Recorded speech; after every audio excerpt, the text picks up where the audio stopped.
નમસ્કાર. પ્રાચીન અને પવિત્ર જ્ઞાનના આ અત્યંત શાંત મનનમાં સ્વાગત છે. કુરુક્ષેત્રના ઐતિહાસિક મેદાન પર જ્યાં એક ભયાનક યુદ્ધનું નિર્માણ થઈ રહ્યું છે, ત્યાં માનવ મનની સ્થિતિ અને તેના વમોળો સમજવા ખરેખર બહુ જ રસપ્રદ છે. આજે આપણે શ્રીમદ્ ભગવદ્ ગીતાના પ્રથમ અધ્યાયના 9મા શ્લોક પર સંપૂર્ણ ધ્યાન કેન્દ્રિત કરવાના છીએ. માત્ર એક જ શ્લોકમાં છુપાયેલા ગહન અર્થને આપણે અત્યંત સરળતાથી અને ઊંડાણપૂર્વક સમજીશું. જરા કલ્પના કરો, યુદ્ધની અકલ્પનીય વિશાળતા અને ભયાનકતા સામે જ્યારે કોઈ નેતા ઊભો હોય ત્યારે તેના મનમાં કેવા વિચારો ઘૂમરાતા હોય છે. આ શ્લોક માત્ર ઇતિહાસનું વર્ણન નથી કરતો, પણ એક બહુ જ ઊંડું મનોવૈજ્ઞાનિક ચિત્ર રજૂ કરે છે. જીવન અને મૃત્યુ વચ્ચે જ્યારે માત્ર એક જ ક્ષણનો ફાસલો હોય ત્યારે એક નેતા પોતાની સેનાને કઈ નજરે જુએ છે તે આ પ્રાચીન પંક્તિઓમાં બહુ જ સ્પષ્ટ દેખાય છે. માત્ર એક નાનકડા શ્લોકમાં નેતૃત્વ અને અસ્તિત્વનો કેટલો મોટો ભાર છુપાયેલો છે તે સમજવું ખરેખર આવશ્યક છે. તો ચાલો સૌથી પહેલાં મૂળ સંસ્કૃત શ્લોકનું શ્રવણ કરીએ. આ પવિત્ર શબ્દોના ઉચ્ચારણમાં જ એક અદ્ભુત ગંભીરતા રહેલી છે. અન્ય ચ બહવઃ શૂરા મદર્થે ત્યક્ત જીવિતાઃ નાના શસ્ત્ર પ્રહરણાઃ સર્વે યુદ્ધ વિશારદાઃ. 9. આ પંક્તિઓ મહાભારતના યુદ્ધના બરાબર આરંભ પૂર્વે બોલાયેલી છે. કૌરવ સેનાના નેતા ધૃતરાષ્ટ્રપુત્ર દુર્યોધન પોતાના ગુરુ દ્રોણાચાર્ય પાસે ઊભા રહીને પોતાની સેનાના બળ અને યોદ્ધાઓ વિશે જ્યારે વાત કરી રહ્યા છે, ત્યારે તેમના મુખેથી આ શબ્દો ઉચ્ચારવામાં આવ્યા છે. હવે આ શ્લોકના શાબ્દિક અર્થને સમજીએ. તેનો સંપૂર્ણ ગુજરાતી અનુવાદ કંઈક આ રીતે થાય છે: આપણી સેનામાં અન્ય અનેક મહાયોદ્ધાઓ પણ છે જેઓ મારા માટે જીવન ત્યજવા તત્પર છે. તેઓ યુદ્ધવિદ્યામાં પારંગત છે અને વિભિન્ન પ્રકારના શસ્ત્રોથી સુસજ્જ છે. આ અનુવાદના શબ્દોને જો શાંતિથી સાંભળીએ ને તો એમાં છુપાયેલો અર્થ ઘણો જ વિશાળ લાગે છે. દુર્યોધન અહીં માત્ર પોતાના સૈનિકોની ગણતરી જ નથી કરી રહ્યો, પરંતુ તેમની નિષ્ઠા, તેમની ક્ષમતા અને તેમના સમર્પણનું એક બહુ જ ઊંડું મૂલ્યાંકન કરી રહ્યો છે. આ આખા અનુવાદમાં જો કોઈ શબ્દ સૌથી વધુ ધ્યાન ખેંચતો હોય તો તે છે મદર્થે, એટલે કે મારા માટે. અહીં એકદમ સ્પષ્ટ થઈ જાય છે કે દુર્યોધનની નજર, તેનો સંપૂર્ણ દૃષ્ટિકોણ ક્યાં કેન્દ્રિત છે. યુદ્ધના મેદાન પર ઊભા રહીને તે એ નથી જોતો કે આ લાખો યોદ્ધાઓ કોઈ ધર્મ માટે, રાજ્યના કલ્યાણ માટે કે કોઈ ઉચ્ચ આદર્શ માટે લડી રહ્યા છે. ના, તેનું ધ્યાન માત્ર એ જ વાત પર છે કે આ અસંખ્ય લોકો માત્ર ને માત્ર તેના પોતાના માટે ત્યાં ઊભા છે. આ એક નાનકડો શબ્દ દુર્યોધનની માનસિકતા, તેનો અહંકાર અને તેની નેતૃત્વ શૈલી વિશે ઘણું બધું કહી જાય છે. શ્લોકમાં બીજો એક અત્યંત હૃદયસ્પર્શી સંસ્કૃત શબ્દ પ્રયોજાયો છે, ત્યક્ત જીવિતઃ, જેનો અર્થ થાય છે જીવન ત્યજવા તત્પર.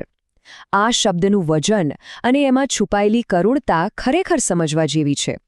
આ એવા માણસો છે જેઓ સંપૂર્ણપણે સ્વીકારી ચૂક્યા છે કે કદાચ તેઓ આ યુદ્ધના મેદાનમાંથી જીવતા પાછા નહીં ફરે. આ માત્ર લડવાની શારીરિક તૈયારી નથી, આ તો પોતાના અસ્તિત્વને મિટાવી દેવા માટેની સંપૂર્ણ માનસિક તૈયારી છે. જ્યારે કોઈ નેતા પોતાની સેના વિશે એવું વિચારે કે આ લોકો મારા માટે મરવા તૈયાર છે, ત્યારે તેમાં ભારોભાર કરુણતા અને ભયાનક વાસ્તવિકતાનો સ્વીકાર જોવા મળે છે. આ સમર્પણનું સ્તર ખરેખર અકલ્પનીય છે. તો હવે જોઈએ કે દુર્યોધન પોતાની સેનાની શક્તિનું વિશ્લેષણ કેવી રીતે કરે છે. એના મનમાં 4 સ્પષ્ટ બાબતો છે. પહેલું, અન્ય અનેક મહાયોદ્ધાઓ, એટલે કે ભીષ્મ પિતામહ અને ગુરુ દ્રોણ તો છે જ, પણ એ સિવાય પણ સેનામાં વિશાળ તાકાત છે. બીજું, જીવન ત્યજવા તત્પર, જે આ યોદ્ધાઓની સર્વોચ્ચ નિષ્ઠા બતાવે છે. ત્રીજું, યુદ્ધ વિદ્યામાં પારંગત, એટલે કે તેઓ માત્ર શૂરવીર નથી પણ યુદ્ધની કળામાં પૂરેપૂરા નિષ્ણાત છે.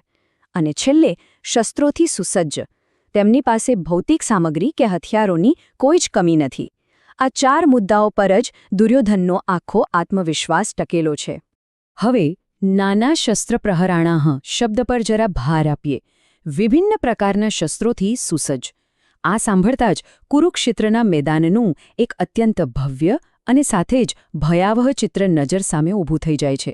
તલવાર, ભાલા, ગદા, ધનુષ, બાણ, આવા અસંખ્ય અને ભયંકર શસ્ત્રોથી સજ્જ સેના, યોદ્ધાઓની આવી ભયાનક તૈયારી અને હથિયારોની વિવિધતા એ વાતની સાબિતી છે કે આ કોઈ સામાન્ય સંઘર્ષ નથી. આ એક મહાવિનાશક યુદ્ધની અત્યંત ગંભીર અને ડરાવણી શરૂઆત છે. પણ અહીં એક બહુ જ મોટો વિરોધાભાસ છે જે આપણને ઊંડા વિચારમાં મૂકી દે છે. એક તરફ છે યુદ્ધ વિદ્યામાં પારંગત યોદ્ધાઓ, એટલે કે એવા લોકો જેમણે વર્ષો સુધી કઠોર પરિશ્રમ કર્યો છે, શસ્ત્ર ચલાવવાની અને રણનીતિ બનાવવાની સર્વોચ્ચ કલા સિદ્ધ કરી છે. આ એક બહુ જ લાંબી સાધના છે. અને બરાબર એની બીજી જ તરફ છે જીવન ત્યજવા તત્પર. આટલું બધું શીખ્યા પછી, આટલી મોટી સિદ્ધિઓ મેળવ્યા પછી પણ અંતિમ પરિણામ તો મૃત્યુની સંભાવના જ છે. આટલી મોટી શારીરિક અને બૌદ્ધિક સિદ્ધિઓનું અંતિમ લક્ષ્ય શું? તો કે બીજા માટે પોતાનું જીવન અર્પણ કરી દેવું. આ બે સાવ વિરોધાભાસી વાતો વચ્ચેનો મનોવૈજ્ઞાનિક તણાવ આ પંક્તિને અત્યંત ગહન બનાવી દે છે. અને અંતે આ આખું વિશ્લેષણ આપણને એક બહુ જ ઊંડા અને વિચારપ્રેરક પ્રશ્ન પર લાવીને ઊભા રાખી દે છે. વફાદારીનું એવું તે કયું સ્તર હશે? સમર્પણની એ કઈ ઊંચાઈ હશે જે કોઈ પણ માનવીને પોતાના અસ્તિત્વનો અંત લાવવા, માત્ર અન્ય કોઈ વ્યક્તિના હેતુ માટે પોતાનું સર્વોચ્ચ બલિદાન આપવા પ્રેરે છે? દુર્યોધનની આ એક નાનકડી ટિપ્પણી માનવ સ્વભાવ, નેતૃત્વ અને નિષ્ઠાના અગણિત જટિલ પાસાઓને બહુ જ અદ્ભુત રીતે ઉજાગર કરે છે. આ એક એવો સવાલ છે જે પ્રાચીન કાળથી લઈને આજના સમય સુધી એટલું જ સચોટ છે. આ ગહન પ્રશ્ન સાથે આજના આ શાંત મનનને અહીં વિરામ આપીએ છીએ. આ પ્રાચીન જ્ઞાનના અધ્યયનમાં જોડાવા બદલ હૃદયપૂર્વક આભાર.